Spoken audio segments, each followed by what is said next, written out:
All right, Braves fans, let's get back into things. Man, we are on the cusp of spring training. I mean, it is almost here, which is really awesome. The guys, if you're following social media at all, we're seeing some pictures of guys arriving, and that's really exciting. It has felt like a really long, extended off season, though it hasn't really been longer than the normal one, but just very little action in terms of what the Braves have done to add to this team. Now, that does not mean the Braves don't have a shot this year, are not going to be good. I mean, all projections are still saying the Braves are the second best team in baseball and we know this is a big if things go as planned, if they stay healthy. So, look, there's not been a lot of big news since the Profar signing. I'm still a really big fan of that signing.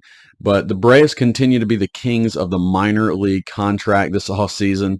I don't know how excited that gets you guys. It doesn't get me really excited. It's especially in the bullpen. They added a few other names. Yesterday, Jake Diekman, Dylan Covey. I know of Diekman. He's 38 years old.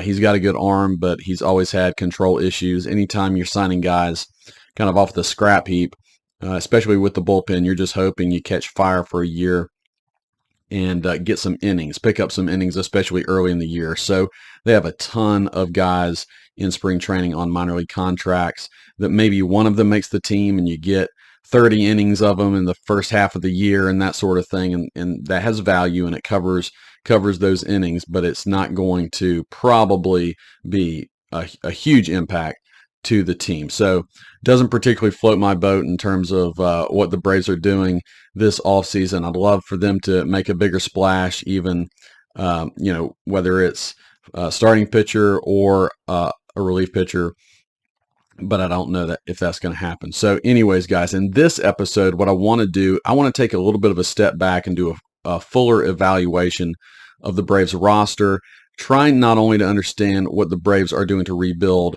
for the 2025 roster, but also look at the roster over the next few seasons, as I think the Braves are continually balancing the need to add now and the desire to set themselves up for long-term contention. Clearly, they haven't added anything other than Jurikson Profar this year, so I think they're playing the long game a little bit more. It also doesn't mean they're not going to add anything before the season actually starts. We have about a month or so from that point, so there's plenty of time to do something else. I don't know that they will, but I think the Braves are playing the longer game. So I really want to dive into that. So let's go ahead and get into it. All right, guys. Well, yeah, we are on the doorstep of the start of spring training, and we're only about 10 days away from the first spring training game. That's pretty exciting. The Braves are also going to televise almost all their spring training games, which typically it's like 5 games. And so now we're going to get a lot more action. We're going to be able to see a lot more.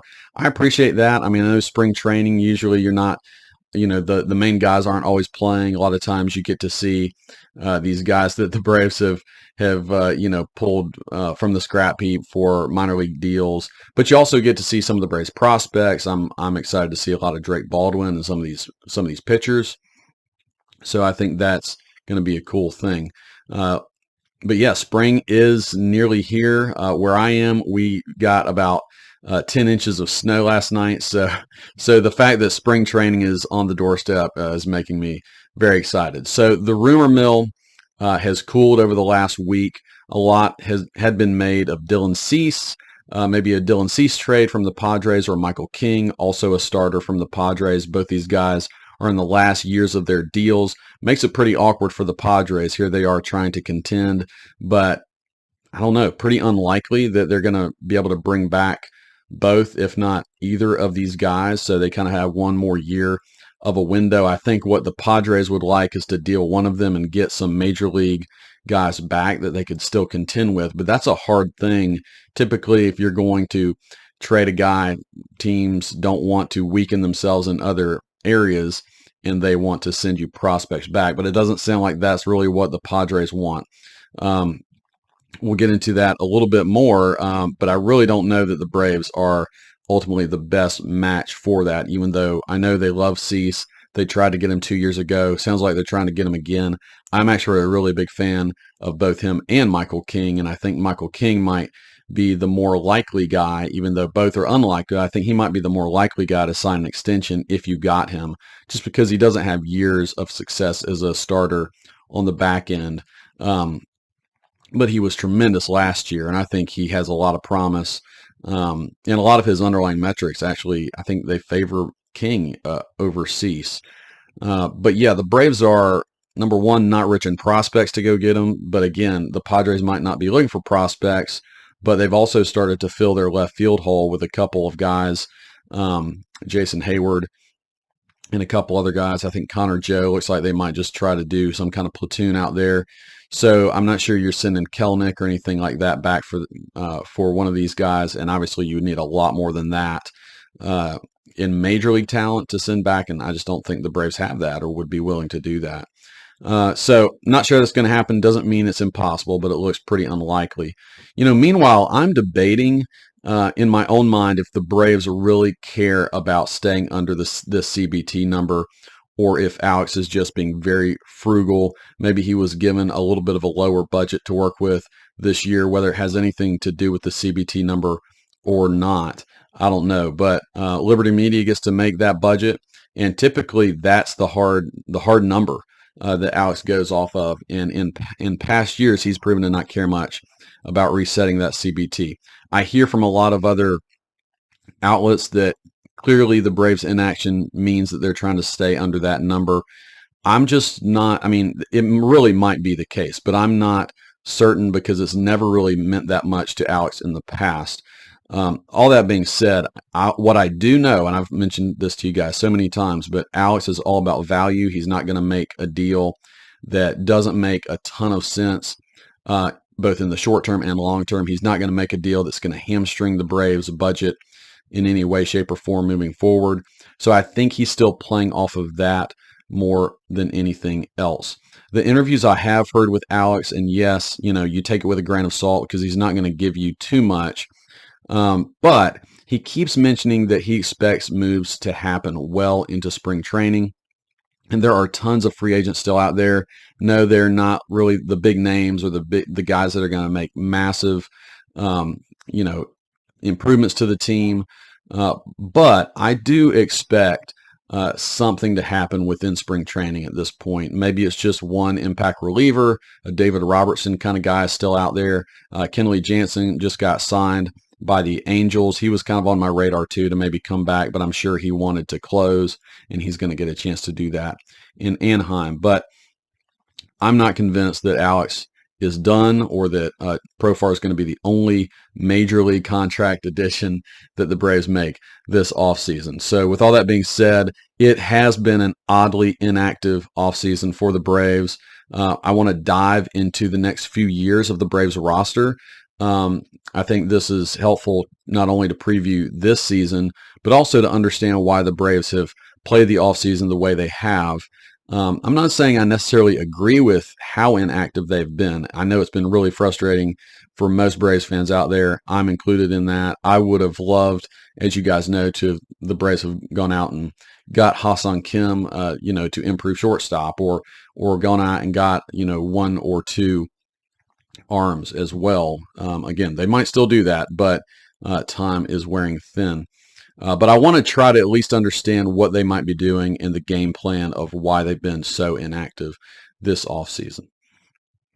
So with the most recent addition to Jurikson Profar to the Braves roster, again, I think it's helpful to step back, consider what the Braves outlook is beyond 2025. And, just to start with, I know Profar is the only addition, though I really, really like his addition. I think he fits very well with this team. But the Braves are projected from every analytic, Pacoda projections and all these other Fangraphs projections to be the second best team on paper in baseball. Now, they entered last year as the best team on paper in baseball, and injuries, primarily injuries and some underperformance, just totally derailed that, as we know. So we have to stay healthy, and the guys have to perform. On paper doesn't mean much. By the way, the Dodgers projections are off the charts. Pacoda projections have the Braves, I think, at like 92 wins and the Dodgers at like 104, which is the highest projection I think I've ever seen for a team. Pacoda's also historically been low on the Braves for some reason.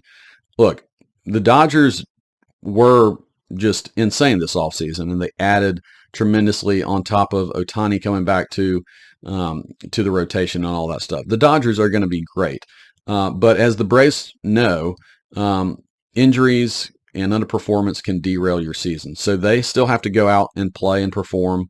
They have tons of question marks, even though they have a ton of starting pitchers. They also have a ton of starting pitchers with a lot of question marks on them if they can be there during the postseason. So all that being said, yeah, it's all on paper, but the Braves are a really, really good team. I think Alex certainly knows that, and that's one reason why he wasn't super aggressive to just throw a bunch of money at some free agents this offseason. But yeah, let's go into the Braves' outlook long term, and it really does inform, I think, some of the decisions that have been made in 2025 and some decisions that will be made moving forward. So some questions that need to be answered, right? Such as, should the Braves go out and get a 1-year rental at starting pitcher, or trade for a guy with one more year like a Dylan Cease, or should they hold on to their long-term assets? Should you do something like that? A lot of people would say yes, but you really have to step back and think through your long-term outlook. Should the Braves deal Drake Baldwin for one of those starting pitchers, or for another addition, or hold on to him? Should they address shortstop now or next year, or wait for an internal option to emerge?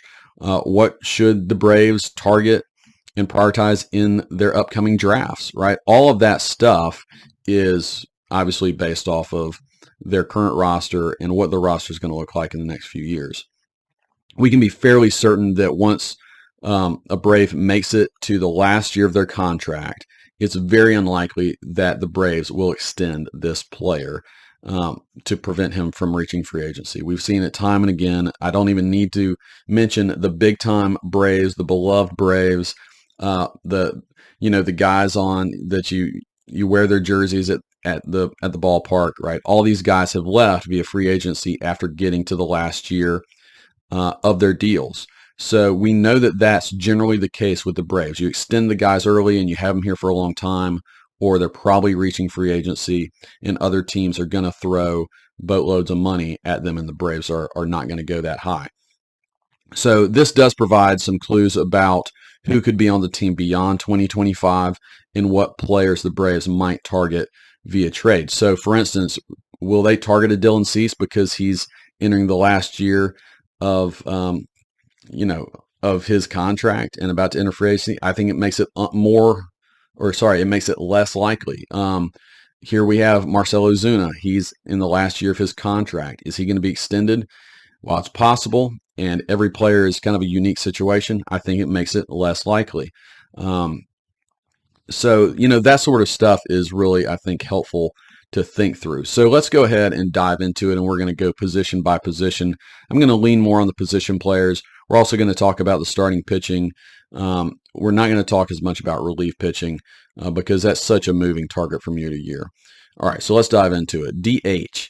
Marcell Ozuna is nearly incapable of playing the field, yet he's, for the last 2 seasons, been the best and most consistent bat in the Braves lineup. So he's obviously, he has all of his value in his bat. He has been the most consistent bat in the lineup after just coming back from the dead, basically, in his career in May of 2023. But he is a DH who just simply cannot play in the field. He has a wet noodle for an arm. I hate it.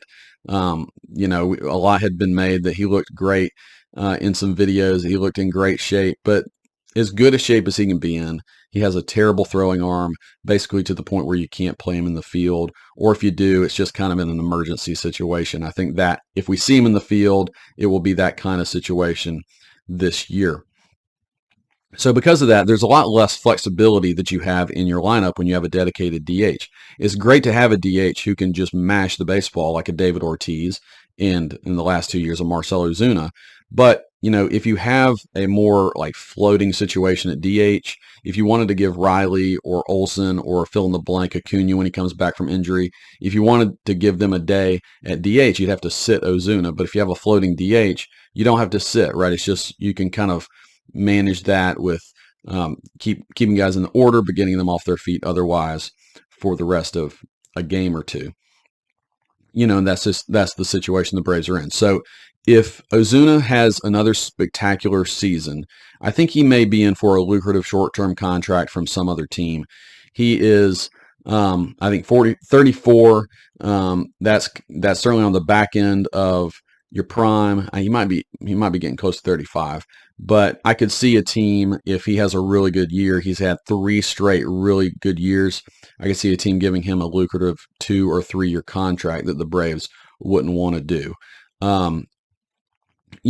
That being said, I think Ozuna is incredibly happy in Atlanta. The Braves stuck with him longer than I think almost any team would have, and he worked through that. So there might be a certain level of loyalty he has. I know he loves his teammates. He is a beloved guy in the clubhouse.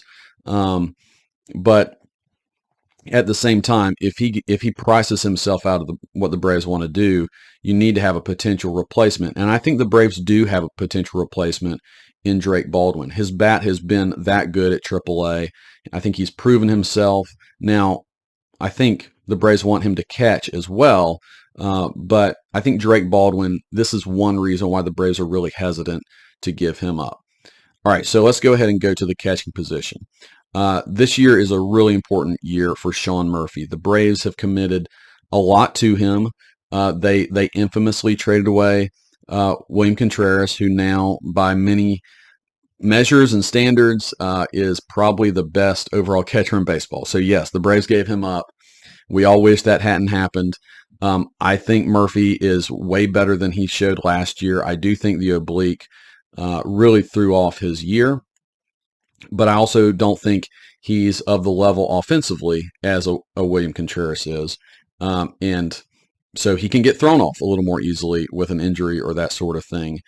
He's a big, hacker, swinger. I mean, I think the most frustrating thing last year is he started chasing a lot, but I do think a lot of that had to do with the injury.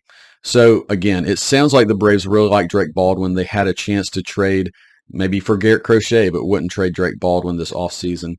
Baldwin is a solid defensive catcher. Everything I hear is he's at least an average defensive catcher, pretty good framer, pretty good just in terms of pitchers throwing to him. They like doing it. And he's an above average offensive catcher, maybe a well above average offensive catcher. So that combination is pretty rare these days. A guy that legitimately can stick behind the plate and can really hit. And he's coming from the left side. So they've made a mistake dealing William Contreras that I think is kind of in that same mold. Average defensive catcher, above average offensive catcher. I'm not sure they want to make that same mistake again. The other thing that really worked quite well when Contreras came up in 2022 was he DH'd a lot, and then when you needed a day off for d'Arnaud or whoever it was, he could slide behind the plate.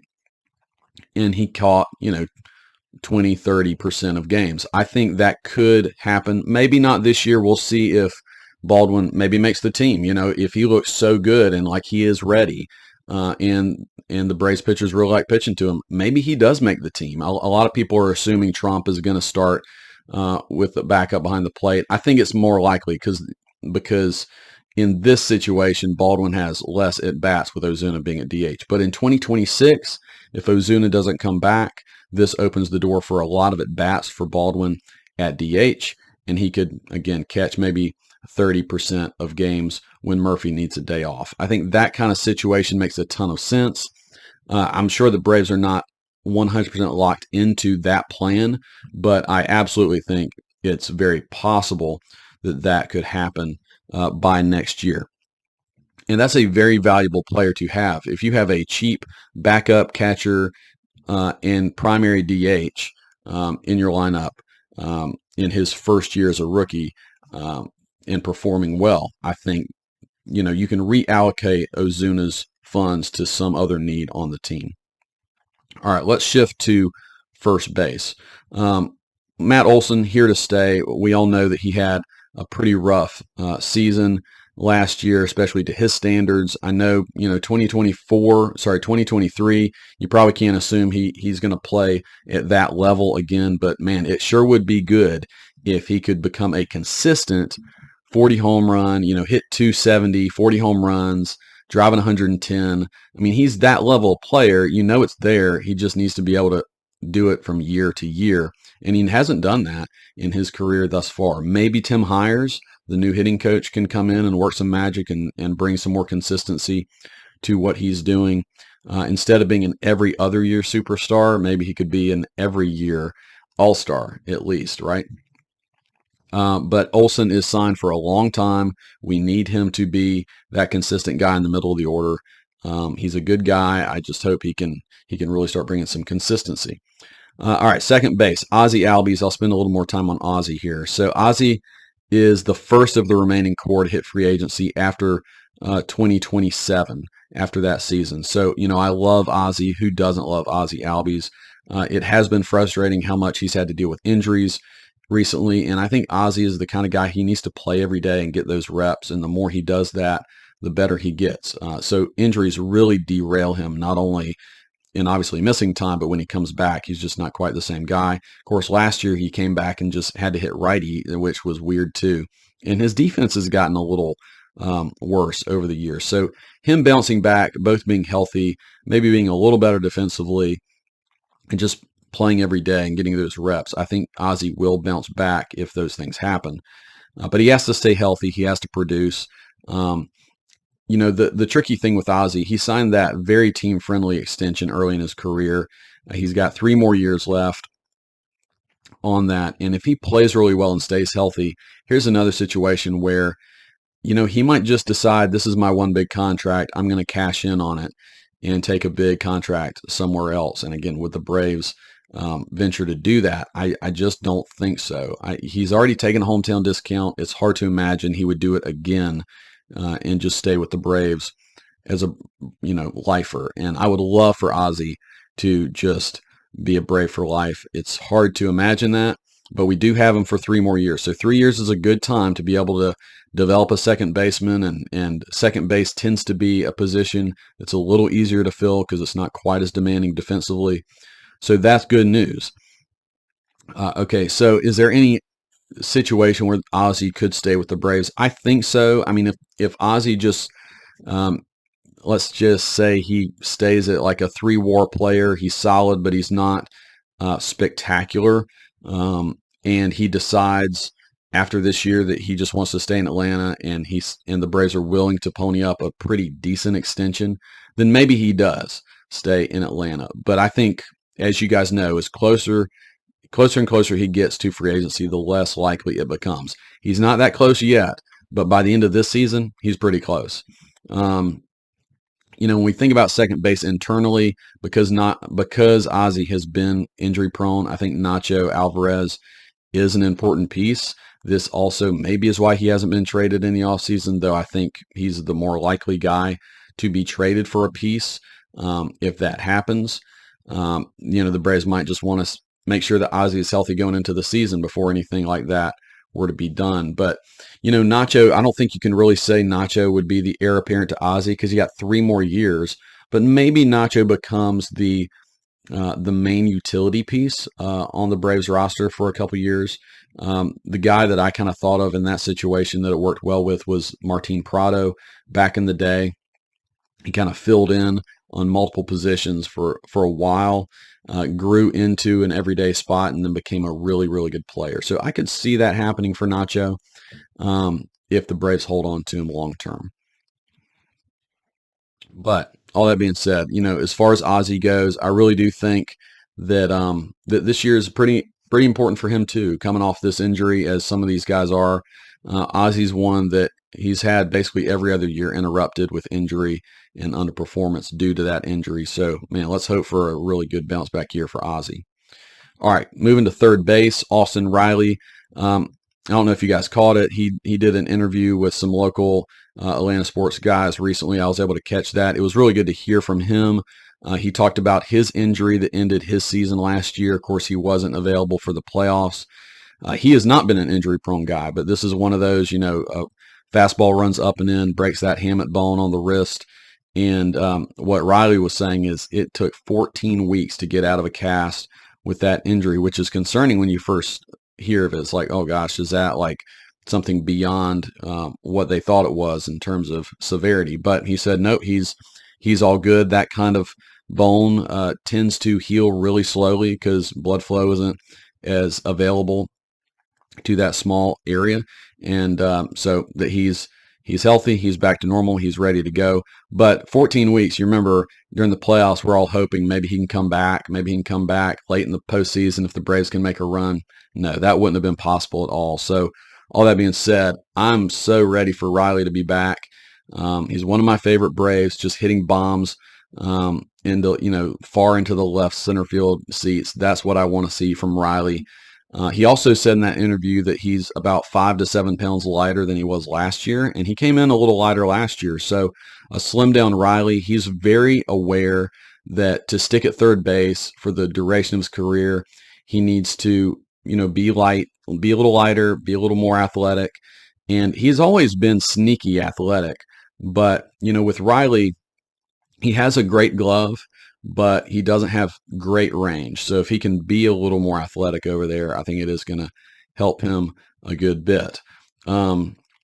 So all that being said, Riley is here for the long term. He is the guy that has the most chance to be a Brave for life, I think. He's signed the longest extension.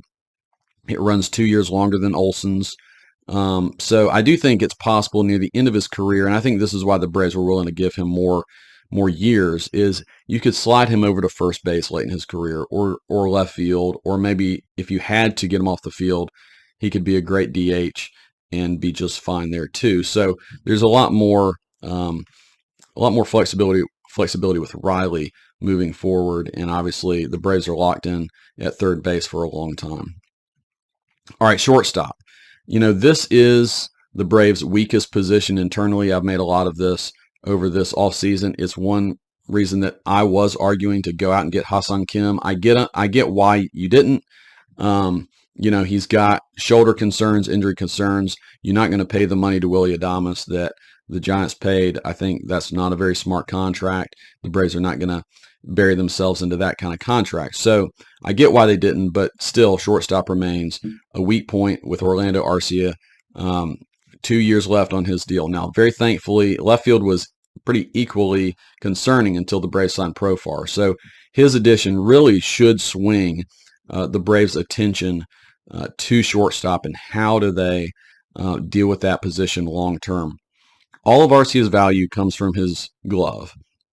And his glove's pretty good. It's not elite by the numbers, but it's pretty good. Let's say it's top 10, top 12 in baseball.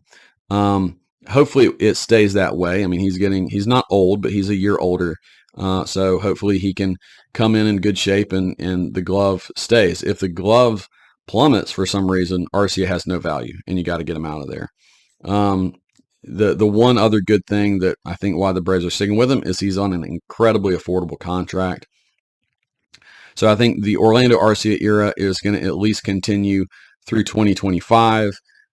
He is signed again through 2026, so it could go that long. Long term, it is hard to imagine Arcia being the Braves shortstop beyond 2026. But again, they don't have any very obvious internal options knocking on the door. I think there's a small chance that one of those internal options could be ready by 2027. John Heel and Jose Perdomo are their young international signings. I think Heel is 18 and Perdomo is like 17. Maybe he's 18 by now. So Heel has shown some encouraging signs. Perdomo was their big time $5 million signing 2 off seasons ago, but he got injured, so we haven't seen much of him as of last year. So there's just a lot of unknowns with those really young guys. Bo Bichette has been mentioned a lot this offseason. He's entering the last year of his contract with the Blue Jays, but it looks like the Blue Jays are trying to go for it. The Braves could trade for Bo Bichette at the at the trade deadline if Toronto is out of it. But of course, that's an if. We don't know that that's going to happen. Toronto has underperformed over the last few years, so maybe it will happen. But even if that happens, it's just for a bump, at the end of the year. I think it's really hard to imagine an extension after acquiring a guy just for a half of a season. So with no clear internal options for Arcia, finding a shortstop to at least fill a 2 to 3 year gap at a minimum, I think is going to be something on the Braves docket as of next offseason. Again, they might choose to roll with him one more year and just kind of, see if they can find something better in the following offseason. So I do wonder if the Braves will start finally prioritizing shortstop early in the draft. Maybe they'll take a shortstop in the first round in this upcoming draft to hopefully try find that long-term, franchise shortstop. It would be great if that were to happen. A young, talented, controllable shortstop is an incredibly valuable thing to have in your organization. All right, let's move on to corner outfield. So the addition of Profar is a game changer for the Braves. They didn't have anybody very obvious in left field. I mean, Jared Kelenic is under control, but he was not very good last year. Didn't really prove himself. So you really needed to find left field, and the Braves did that in Profar. I really like this guy. I think he's going to prove that last year was not a fluke for him. And so, yeah, we're assuming that he can continue to be an impact bat, but he plugs in to left field. It fills a really important organizational hole. Ronald, of course, is the even bigger X factor coming back from injury. If he can be the Ronald Acuna of old, early in the season coming back from this ACL, it's the most important thing for the health of the Braves organization is Ronald Acuna being healthy for the remainder of his contract with the Braves is the most important thing for the 2025 season. So Ronald will be a free agent after 2028. I can only imagine what kind of money he's going to get if he stays healthy and plays at his 2023 MVP level or anywhere close to that over those next 4 years. So again, it's hard to imagine Acuna being a Brave for life. I'm certain that has to at least be on the mind of Alex Anthopoulos. And is there a way we can keep Ronald Acuna in Atlanta long term? Man, I would absolutely love for that. But we'll see. We are a little further away from that one. 4 years is a long time. And having Profar for 3 years is also great. So you feel pretty good about your corner outfield. The other thing about Profar, the Braves, for as long as I can remember, it seems like have almost always gone with a platoon in left field. It's just great to have an everyday left fielder, switch hitter. You don't have to pull out of the game very often. So I'm very excited about that. So once Acuna gets back, I think you're going to see a really solidified lineup as long as injury doesn't bite the Braves again. And post Ronald Acuna, I really don't even want to think about it. The Braves do have a couple young outfielders, other international prospect signings, and Luis Guanipa and Diego Tornes that they just signed to a big international contract this offseason. But again, they're so young, and with these two corner outfielders right now, I don't know that we need to worry too much about it, though one of those guys being ready as maybe Profar exits in 3 years would be awesome. Center field, Michael Harris, of course, has it locked down. The key to Michael Harris, we know how talented he is. I love this guy. I love the swagger he plays with, the confidence. I love his game overall. But he's got to stay healthy, right? If he stays on the field and he stops having these years that are interrupted by injury, he's going to be great. He's going to be an all-star. I mean, I think he could be a top 5 MVP candidate. I really think he could be that if he could stay healthy. He just hasn't been able to do that yet. But he is signed for a long time with the Braves. He made that extension. So the Braves in a really key defensive spot in center field. Most teams are just desperate to find a good center fielder. The Braves have one for a long time. All right, let's go to starting pitching. Chris Sale is signed through 2026. Hopefully he can be just as good as he was last year for these next 2 years. And healthy. Ronaldo Lopez signed, kind of redid his contract and added a year. So he's signed through 2027. Spencer Strider, of course, coming back from his elbow injury, and then Spencer Schwellenbach coming back from a great rookie year and hoping to do it again. I'm really high on Spencer Schwellenbach. I was so impressed with what he did last year. The Braves, with that core of 4 guys, if they're all healthy and going at full strength, it's as good as any top 4 rotation in baseball, just period. I don't care who you are. But we are hoping that they all stay healthy, and there's all ifs to these guys. Chris Sale has a history of weird injuries. Ronaldo Lopez, this is year 2 as, coming back into a full-time starting role, and he had some injury issues last year. Schwellenbach, he's coming off pitching the most innings he had in his entire career, and Strider coming off of injury. So there's a lot of question marks. And this is why I still think the Braves could, and I really think will, add a starter before the end of spring training. With starters, I'd like to get them in early in spring. I don't want to wait too long because they're not going to get ramped up very well. And of course, the Braves have some internal options. Ian Anderson, coming off of Tommy John last year, wasn't super impressive in AAA, but maybe a year off of that, he can reclaim what he used to be. Bryce Elder's still there, though none of us are inspired by that option. A.J. Smith-Shawver, Hurston Waldrop, J.R. Ritchie. I think any of these guys, maybe even throw in Drew Hackenberg, any of those guys could just explode this year and show up and be what Schwellenbach was last year. It's totally possible. You just can't rely on it. And then Owen Murphy, also maybe a year or 2 from now, because he's coming off of Tommy John, could also be ready in the future. We talk about the future. Cam Caminiti, the Braves' #1 draft pick last year, super young, 17 years old. So we can't expect him to be in the majors anytime soon, but maybe 3 to 4 years from now, you see him arriving in Atlanta as well. So I think the Braves, they're going to continue to commit to starting pitching, and they have a good organizational depth for starting pitching, but I think it's a little light at the major league level. Again, I would love for them to add one more starting pitcher. It doesn't have to be some kind of star. It just needs to be a guy who can be reliable, and with this offense hopefully bouncing back, be a guy who can basically be what Charlie Morton has been, right? Pitch to a 4 ERA, give you a lot of innings, and you'll win a lot of games. All right, so now that we've done this recap, oh, and by the way, relief pitchers, the only guy I'll mention is Raisel Iglesias. Has been great as the Braves closer, but he's entering his final year. Will the Braves maybe bring him back, or is just the last year and they kind of have to retool their relief core moving forward? That could happen. We've had A.J. Minter go as well, and of course the injury to Joe Jimenez. So the bullpen is in flux and a little bit of concern to me right now.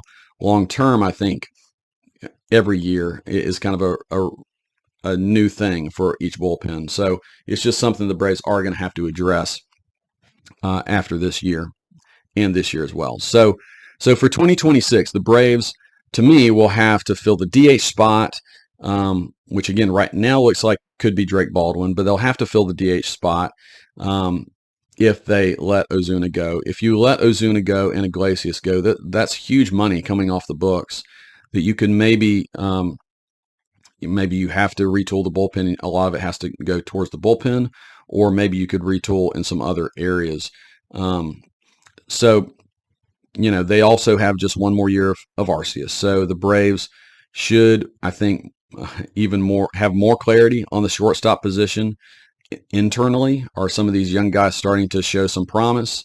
If not, maybe they have to refocus some things on shortstop. If Chris Sale is healthy and some of these young pitchers at AAA really start to matriculate to the majors and show that they're developing, that's going to be something where the Braves don't have to throw a ton of money into starting pitching moving forward, which would be really important for the Braves as well. So if you assume the Braves don't address shortstop or starting pitching this offseason, or relief pitching this offseason, which, again, I think shortstop is gone. I think RC is going to be the shortstop. But starting pitcher, relief pitcher, I don't know. So what might they do moving forward? I think Bo Bichette is, if you're looking beyond 25, right?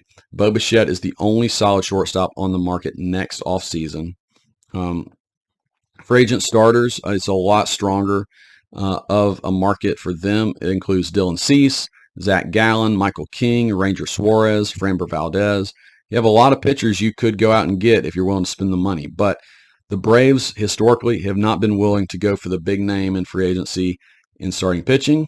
They haven't been willing to do that with shortstop either. So I have a hard time believing that any of those guys are going to be on the board for the Braves. Top relievers on the market would be Devin Williams and Ryan Helsley, or you could bring back Iglesias on a short-term deal.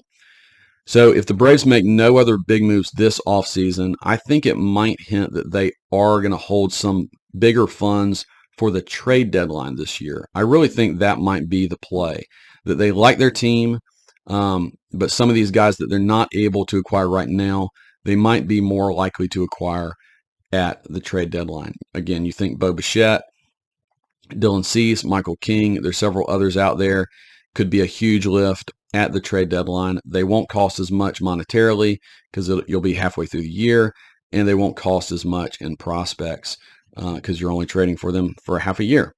So I think we should look for that. Beyond 2025, DH, shortstop, and closer are the most up in the air with, again, starting pitching in flux, and we'll see how that goes down this year, depending on the development of several guys. So as you step back, you can understand the play that Alex Anthopoulos made this offseason. He doesn't feel like he has to be forced to make a move. He's not going to throw big money at a guy willy-nilly to sacrifice the long-term aspect of this team. Again, would I have done things a little differently? Would I have been a little more active? Yeah, I would have been. But I do at least understand when you look at this thing long-term what he's trying to do. I understand why he didn't trade Drake Baldwin when you look at the Ozuna situation. And, the Murphy, is he going to bounce back situation? I think Drake Baldwin being in the organization is hugely important. And I am really glad that he didn't make a move there. All right, guys. Well, that's my breakdown. I hope you appreciated it. I know that you guys are looking forward to this season starting, even just spring training, as am I. And let's root on the Braves, and I'll talk to you soon.